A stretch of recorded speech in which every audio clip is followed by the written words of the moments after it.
Salam Tana Istilling greetings. This is Ras Iadonis Tafari. This is the line of Judah Society Ministry and the Ethiopian World Net on the YouTubes, and we just completed the video editing of the 11th part of Toledot, or Tulid, which is the particular sabbatical reading for the 6th Sabbath in the year according to our Hebraic cycle of sabbatical readings and studies in remembrance of the Sabbath day. And we noticed something interesting, seeing that today is, today is the 11th of November, is what's known as Veterans Day in the West, in America, and the fact that we was able to complete, and the Spirit told us to hold the 11th part actually for a couple of hours while we was working out some of the details and everything before we posted it. And then we had observed, then we became conscious, should we say, of the fact that, it's the 11th, and it's 11th month, and it's 11/11, and the whole thing about the 11s that have been observed, which is basically the most popular code of awakening, the one that most people actually are able to see or has become revealed to the majority of folks, is this whole thing about 11/11. 11/11. Then if you continue to kind of work out the math, as they say, there is the 11/12, or some would say the 12/12. Now, Crystal Links, one particular page that we had perused a couple of times and earlier, it's out there on the YouTube, you can look it up, Crystal Links, and they have a 11/11 page, and we went to it and said, all right, could there be some connection between the 11/11 and the fact that Toledot, which is the 11th part of these are the generations, could there be some kind of a link between the 11/11 and the whole code about 11/11? And so we went there and we looked it up, and we did find some interesting correspondences concerning 11/11. And we said, let's just share this, since this is a time, and in timing, they say a word rightly spoken, and hopefully this word, for those who are able to receive it, would be one that is rightly spoken. So when we went to Crystal Links, we found a couple of things, and we'd like to just share this with those who are willing to learn and those who can receive it. So just stay tuned for a moment while we just bring that up, and we go over what we had connected, or what was able to become conscious of concerning 11/11 and this particular awakening and ascension and consciousness.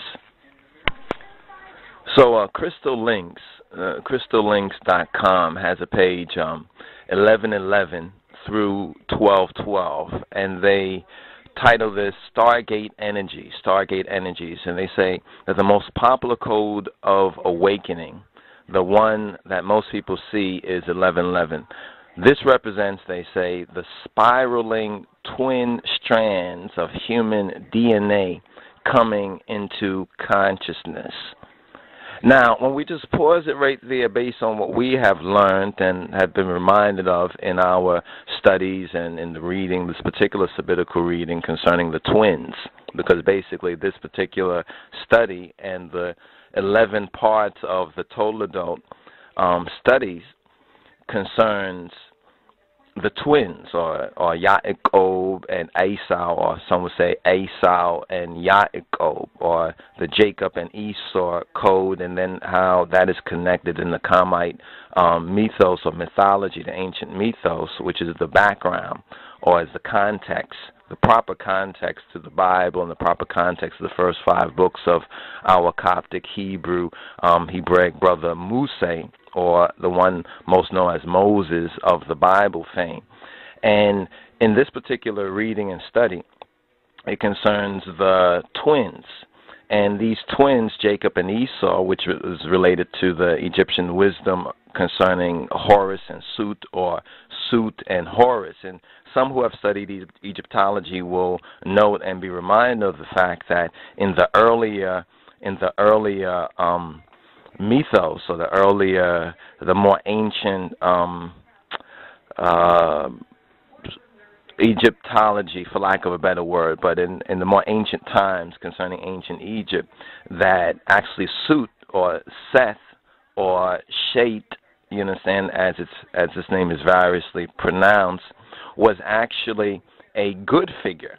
In other words, Sut, Seth, there's a good part, in other words, where he was a good figure, but then became later in the latter eschatology and soteriology of it, what we call the latter Christology of ancient Egypt, Sut became actually a bad character. And it's interesting when you start to try to figure out, well, how did this happen? For what reason did Sut, you understand, was earlier a good character, and then later on in what they call the mythology, Sut becomes a bad character. It's similar to when you look at Esau or Esau in the Bible. It seems like Esau in the earlier part was, you know, a good character, or at least a character that we can put in the same actually class as Sut. And the more we've studied it, the more we see the interesting interlink and relation between these two twins, which is like an 11-11.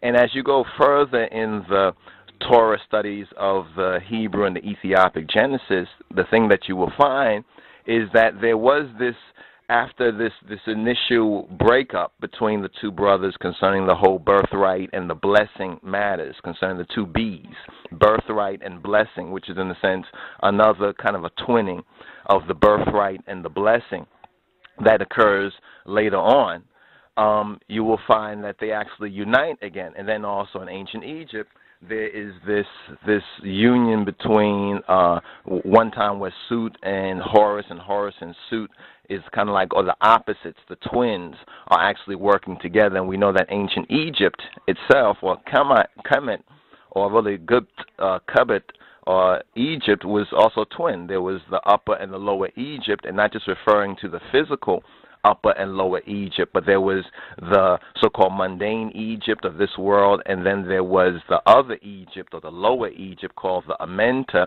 or as we would say today, there was the underworld, the Duat, you understand? So there was the underground, or the underworld experience, which is a whole interesting, another interesting, very interesting study that we don't have time to elaborate on right here, but mainly the 11-11 through the 12-12 represents Stargate energies, and the 11-11 represents the spiraling twin strands of the human DNA coming into consciousness. And this is what the story of Yaakov and Esau, or Esau and Yaakov, Horus and Sut and Horus, the two brothers, actually represent.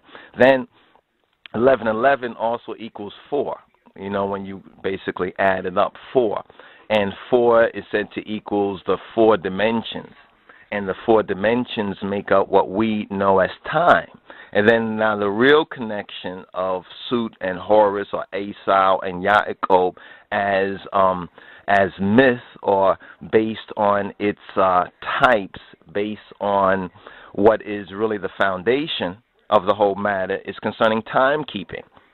And some of you might already be aware of, and if others haven't, this is a very important study to do. And Gerald Macy's, some of Gerald Macy's works actually goes into some of the detail, that the reason why Sut becomes the latter Hebrew Shet, or like Satan, the Sut becomes a Satan of the later, both in Egypt, becomes in the later development of their spirituality, Sut becomes a negative character, or at least he becomes the devil in the Hebrew. So he becomes our devil in that sense. And Esau also becomes the part of the twin combination of the devil too. So we have Esau, and then we have Edom becoming the devil. But he became the devil, if you go back to the so-called Sut-Satan connection, he becomes the devil because of inaccuracy in timekeeping, in reckoning time. This is all about time, and this is going back to Genesis, the very first chapter of Genesis, where it says the sun, the moon, and the stars